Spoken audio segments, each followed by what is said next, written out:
De koude temperaturen. Het houdt de meesten in Noordoost-Friesland net zin om buiten aan het werk te gaan.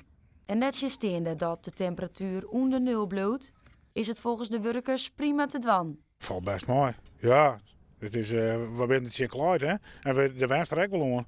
Dus dat is, nee, dat is, nee, we zijn goed onklaar. En dat is een kraammachine, die zit toch altijd warm. Dan moet hij goed klaaien en dan is het echt wel te doen, ja. Wie bent wend? Simmers hebben het hartstikke warm en zij gaan we trots naar de winter. Dat is eigenlijk zo alle seizoenen meidjes aan mij. Even wat dubbele kleren doen en dan komt het echt goed. We zijn nu aan het voorbereiden om alles op te zieken en om alles voor te bereiden.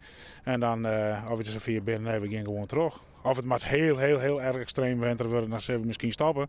Maar nee, wij gaan gewoon terug. Valt het echt te zin in de klant?